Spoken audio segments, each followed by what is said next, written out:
Picture this. The year is 2016, and January American football has begun. You sit down on your couch, ready to binge the NFL wildcard round. Your first game to watch just so happens to be the Houston Texans versus the Kansas City Chiefs. And it just so happens that while you're sitting there, 11-year-old me in Houston is also sitting on a couch, anticipating the glorious matchup and enjoying the aura of our Texans making the playoffs. It wasn't an easy season by any means. Second-year coach Bill O'Brien was in the lab with what he had to work with. 4 different starting quarterbacks throughout the entire season, but Bill stood his ground and was in control of the entire carousel. To put into perspective just how mid our offense was, we ranked 21st in the league, but that didn't matter. We were breaking the odds. This was our time to shine. 71,000 in attendance at NRG Stadium. However, on the other side, you had the Kansas City Chiefs, an up-and-coming team who was building their empire. Their number 3 ranked defense was no joke. No matter, we are the 4th seed for a reason. We're at home for a reason.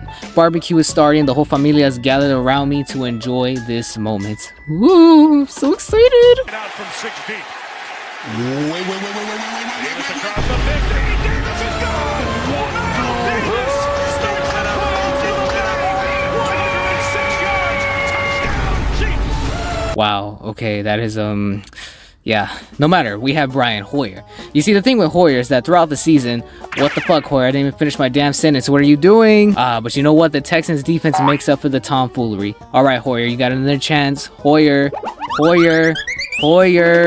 Hoyer was so bad they had to try and sneak in a JJ Watt play. Failed miserably, by the way. Hoyer came back out. Oh lord, please keep this guy on the sideline. At this point, the guy is just throwing it to the other team because what the heck? Put somebody else in, Bill. Alex Smith connects with Chris Conley, and yeah, this game's wraps. Hoyer didn't feel generous enough, so he gave them one more shot. At the time, this was in the record books for one of the worst QB playoff performances of all time. 27% of his passes were interceptions. Saddest barbecue I've ever had, I'll tell you that. Now picture this, a time when the Bengals and Steelers rivalry actually meant something, a time where Ben Hamburger was elite and Andy Dalton was a starter, but Andy was injured, so now AJ Macaroni steps in. It's bad blood from the very beginning. Referees had to babysit before the game started. A slow slugfest ensues between these two rivals, with even Mother Nature helping out, pouring down some rain. McCarron was feeling the effects for real as bro proceeds to turn it over twice.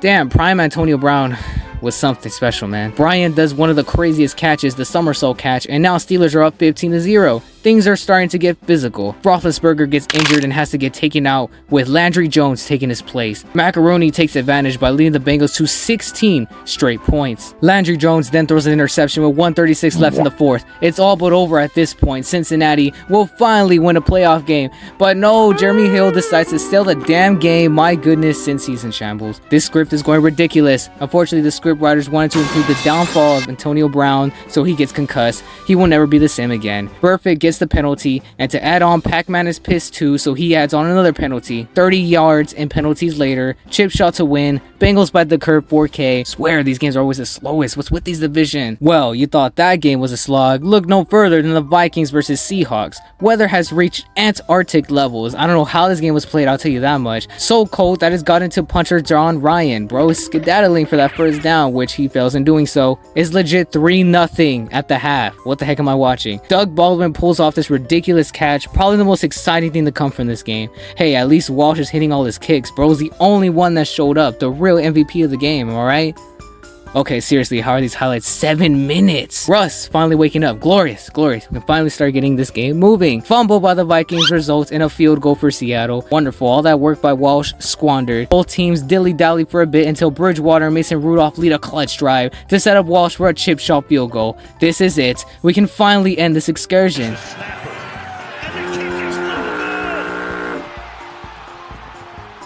Man, I'm telling you, at 11 years old, my jaw dropped to the floor. Turns out the goofball ass holder had the laces facing towards Walsh, but still choking on the last kick is insane. Seahawks praying like no tomorrow, knowing damn well they're gonna get destroyed by the Panthers. Back when Washington was actually taken seriously. We got a younger Kirk Cousins here taking on Aaron Rodgers. I'm quite befuddled as Kirk leads Washington to an early 11-0 lead, but Sir Aaron picks apart the defense pretty effectively, so I blink and I'm like, oh fuck, it's 17-11 now. Mr. Kirk leads them to a touchdown, and to this point, he's done a pretty good job keeping up with the stank-ass cheeseheads. But that's when the run game starts assaulting the Washington defense, and it's too much for them to handle. Eddie Lacy was killing them before Aaron Jones stepped on into the scene. Well, That was anticlimactic, but we'll talk more about this game, but these highlights were the shortest at only 3 minutes. Ugh, prime Brady. Get this guy off my screen. I'm just hating, but look, this was a decent matchup before Mahomes arrived onto the scene.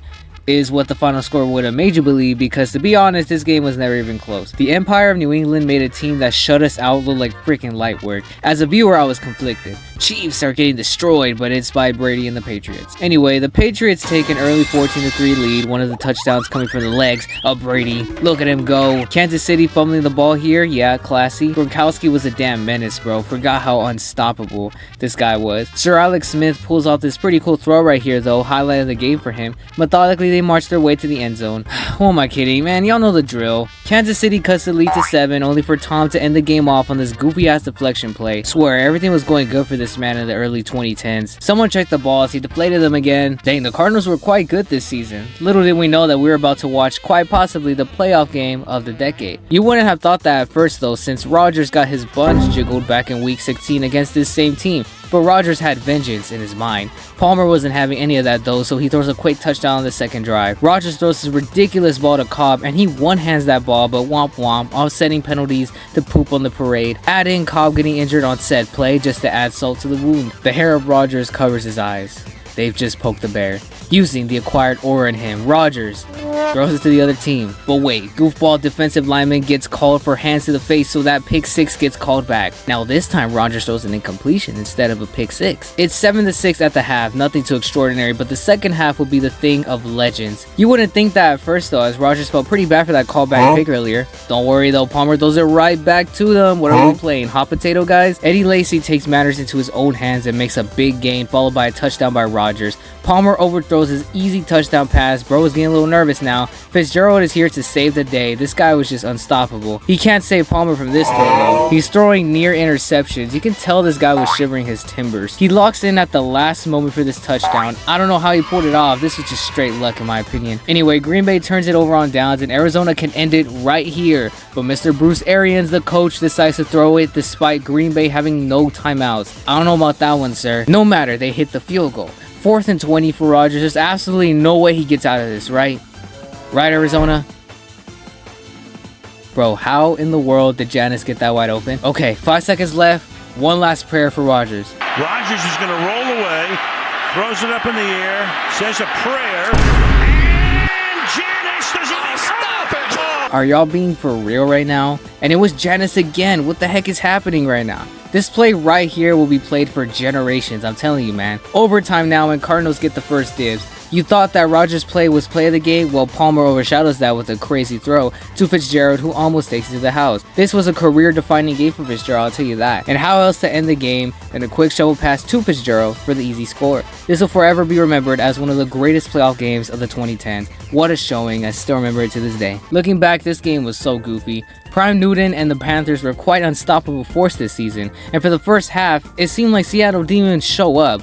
Quick touchdown for Carolina, then Russ gives a sneak peek to Broncos country Russ and throws a pick 6 to the other team. Seattle offense was eating buns every possession. They legit had no answers for the Carolina defense. Carolina scores again, Russ throws another pick, and now I'm asleep. Good thing too, because Carolina scores again, making the halftime score 31-0. I do not remember this game being like this. Funny enough, this will be the last points the Panthers score because second half happens and now it seems like Carolina didn't bother showing up. They just went ahead and allowed Seattle to score. Then score again. Then score again. What are y'all doing? All of Charlotte is holding its breath. J. Cole is somewhere in the studio biting his nails. In order to climb out this hole, Seattle uses everything in their arsenal, and now Carolina is a team with no answers. This play right here was crazy by Russ. This is like vintage Russell Wilson right here. Even Cam Newton knows he's cooked if he doesn't lock in right now, and guess what? He doesn't. Wilson is picking apart the defense now, but eventually they have to settle for a field goal. Unfortunately, it now comes down to this onside kick, which fails. Carolina is moving on. I wake up from my nap and wonder what the heck happened. Thanks to these highlights, now I know. Peyton Manning is back from injury. Roethlisberger's fighting through injury. Their rustiness shows from the very beginning with underthrows, overthrows, and miscues galore. Steelers are playing without a handful of stars, including Antonio Brown, but they're able to get an early 10-6 lead at the half, ending it off by trying to crush the confidence of Mr. Manning. Steelers take a shot, but Talib is there to break it up. They settle for 3 points. Manning responds by overthrowing again. They then settle for 3. I'm trying to spice up this boring-ass game. Steelers cough up the ball, and now momentum is all on Denver's side as they march their way to a touchdown. Roethlisberger's last-ditch effort to save the season ends anticlimactically. Broncos are moving on. I will talk more, but the highlights just end abruptly. This is it. What would be the final Manning versus Brady showdown. I remember watching this game and going for nobody because I was a little hater. Manning wants to send a message to the evil empire, so he marches down the field for a quick 6. Refs are smoking a bit of that Zaw before the game, so a few questionable calls here and there, including this pass that should have been called backwards. Belichick sobers him up with the red flag, and they indeed determine it was backwards. Pats get possession and score. But the kicker kills the vibe by missing the kick. Surely that won't matter later on.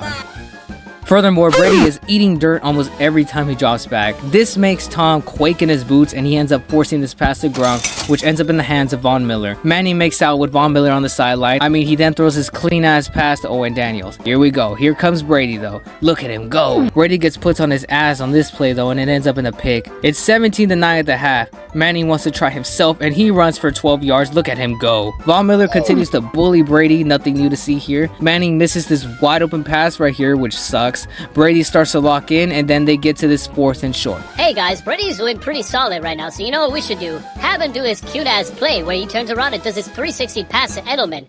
You're right, coach. I love when we try to sell the game. Brady has another shot, though. Big gain to Gronkowski sets them up. 3rd and short. Alright guys, I know I called a dumbass play earlier when Brady was locked in, but trust me, have him sneak this one in with his legs since he's a dual threat QB. Everyone wishes they were. It fails miserably, but one of the players didn't trust this call, so they pulled a false start before the play even began. Last shot, it ends up incomplete. Belichick really doesn't want to take the damn 3 points, so he goes for it on 4th and 6, which also fails. And guess what? Denver still cannot put it away, so Tom gets another chance. 4th down, Brady throws his prayer to Gronk, and he gets it. Oh no. 4th down, one more stop, but Brady again gets it to Gronk. How is this happening? They need to make the 2-pointer though, thanks to Gostowski's goofy eyes, which fails.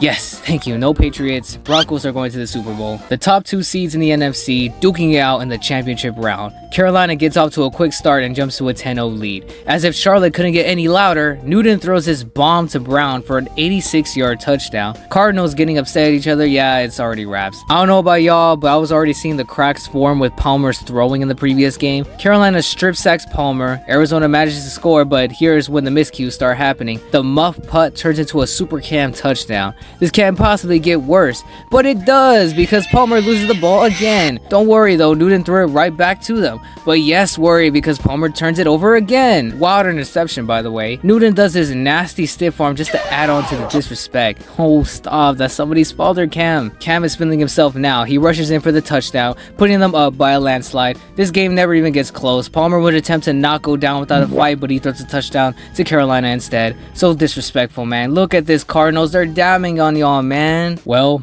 we finally reached the shotties. Super Bowl 50. Steph Curry is here to pound on the drum for Carolina. Peyton Manning makes his way out the tunnel knowing this might be his last ride in Broncos country. It's the #1 defense versus the #1 offense, I think. I don't care to do my research. Kickoff ensues and Manning methodically makes his way up the field, but they had to settle for a field goal. Things quickly take a turn for the worse for Carolina as Cam gets the ball snatched away from Von Miller, with Denver recovering in the end zone for a touchdown. Both teams' defenses are smothering each other's offenses for a bit until Cam marches his team down the field. Talib nearly rips the head off of Millie Brown too, my goodness, leading to a rushing touchdown for Carolina. Enjoy it because it will be our last one. Carolina gets it back and tries this silly ass trick play that fools nobody. Denver pulls off this nice return, yeah, classy defense Carolina, leading to a field goal. Cam seemingly fumbles on this play, but he's ruled down. Whoops, just kidding, Tolbert fumbled anyways, so it doesn't matter. Don't worry, Peyton has your back, King. He'll throw it right back to ya. Yeah, looking back, a lot of shenanigans were happening early on in this game. Last chance before halftime, Cam. Never mind. Cam comes out with his big boy pants on though and leads them as close as they can get, but the Broncos defense is just too much. Gano decides to kill all the momentum by doinking the kick, so Manning marches down himself as they also get close. but unlike Gano, they actually make the field goal. Time is ticking for Carolina. They're right there near the red zone, but again, something absurd has to happen, like this interception that gets coughed up again, but still gets recovered by Denver anyway. Fourth quarter, more defensive domination. This time Carolina gets their revenge on Manning and takes the ball away. They still have a chance. Gano actually made the kick. It's a one possession game now. Broncos move the grand total of 1 yard to respond. Back in Carolina's hands. This is your chance, Cam. Cam! Dive for the ball, Cam! What are you doing? This clip will forever live in infamy for Carolina fans around the world. Finally, Denver scores their first offensive touchdown of the game. Cam gets one last-ditch effort, but Denver's defense again is too much. And with that, Denver seals their Super Bowl win. Manning can enter retirement on a high note, his brother realizing now that they have the same amount of Super Bowl victories. Quite the funny season, if you ask me. Walsh from 27 yards left hash. Snap good, spot down. Walsh's kick is up, and it is no good. He missed it. Are you kidding me? The season can't end like that. He missed it left. And the Seattle Seahawks are off to Charlotte. Blair Walsh missed a 27-yard field goal. And the I can't fucking stand it!